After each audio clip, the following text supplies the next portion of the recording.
అందరికీ నమస్కారము. నా పేరు కేశ సంతోష్, సన్నా వీరేశం. మాది మియాపూర్ గ్రామం. నేను ఒక్కటే చెప్పదలుచుకున్నా. నా బాధ ఎలాంటిదంటే, ఎవరికి చెప్పరాకోకుండా, ఎవరితో చెప్పుకోకుండా ఉన్నది. నేను గత 2 సంవత్సరాల నుండి మియాపూర్ గ్రామంలో బెల్ట్ షాప్ నిర్వహిస్తున్నాను.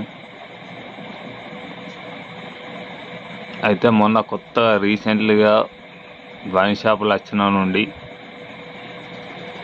రేవంత్ రెడ్డి ప్రభుత్వం గెలిచిన నుండి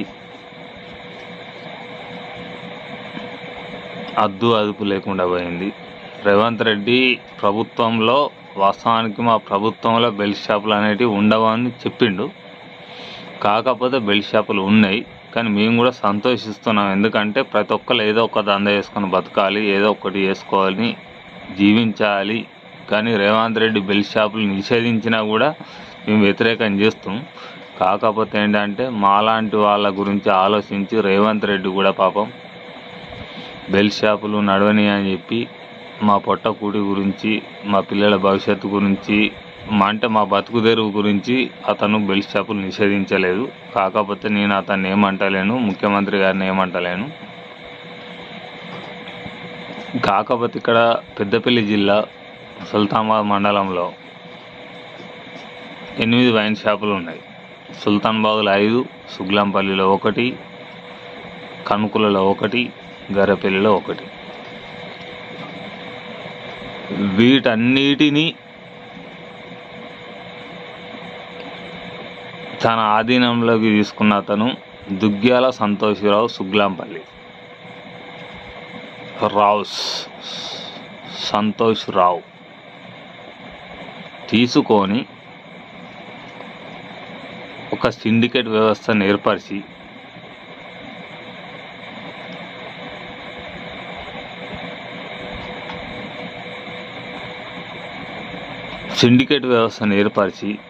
ప్రతి ఒక్క బెల్ట్ షాపుకు 10 రూపాయలు ఎక్కువ అమ్ముతుండు. క్వార్టర్కు 10 రూపాయలు, బీర్కు 10 రూపాయలు.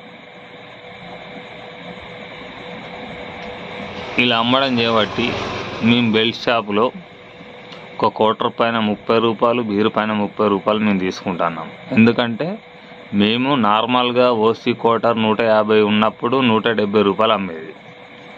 ఇప్పుడు 160 రూపాయలు మాకే ఇస్తున్నారు. 180 రూపాయలు మేము అమ్ముతున్నాం. ఇట్లా ఒక క్వార్టర్కు తాగే కస్టమర్కు క్వార్టర్కు 30 రూపాయలు ఎక్కువ అని చెప్పి మా దగ్గర తాగుతలేరు. మాకు బెల్ట్ షాపులు అనేటివి దరిదాపుగా బంద్ అయినాయి. ఇదే విషయంపై నేను మొన్న ఒక చిన్నగా మియాపూర్ పెరకపల్లె గ్రామ ప్రజలకు తెలియజేయనిది ఏమనగా, సుల్తానాబాద్ వైన్ షాప్ వాళ్ళందరూ కలిసి సిండికేట్గా ఏర్పడి మాకు 10 రూపాయలు ఎక్కువ ఇస్తున్నారు, దయచేసి మాకు సహకరించగలరని నేను ఒక చిన్న స్టేటస్ పెట్టిన. అంతే. స్టేటస్ పెట్టి కనీసం 5 నిమిషాలు కూడా కాలే, డిలీట్ చేసిన. మళ్ళీ ఈ విషయం పైన నన్ను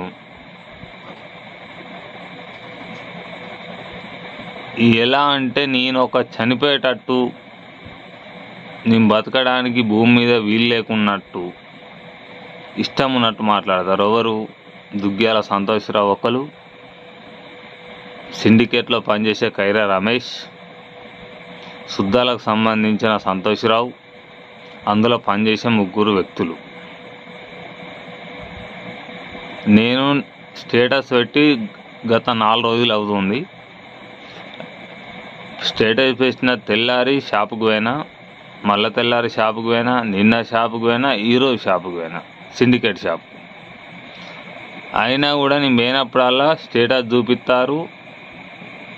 ఇది ఎందుకు పెట్టినావు అంటారు, నువ్వేం బీక్తావు అంటారు, నీతో ఏమవుతుంది అంటారు, అట్లా అంటారు.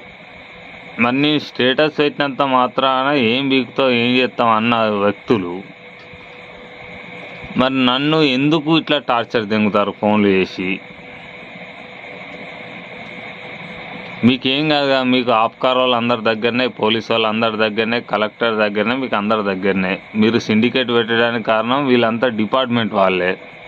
వాళ్ళందరూ మీ దగ్గర ఉన్నప్పుడు నేను ఒక స్టేటస్ పెడితే మీకు ఏమైంది? నన్ను ఎందుకు ఇట్లా కంటిన్యూ చేస్తున్నారు మీరు చెప్పండి. అందు గురించనే మీ బాధ నేను తట్టుకోలేక ఈరోజు ఎలుకల మందు తాగుతున్నా.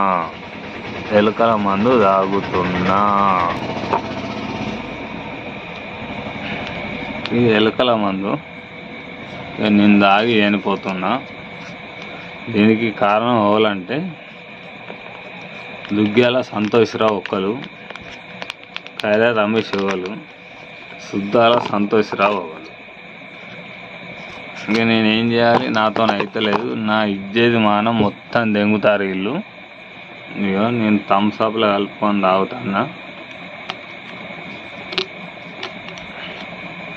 ఒక్క నిమిషం, ఇలా పడతలేదు, ఇక పడ్డది. ఇలా కలుపుకొని తాగుతానా.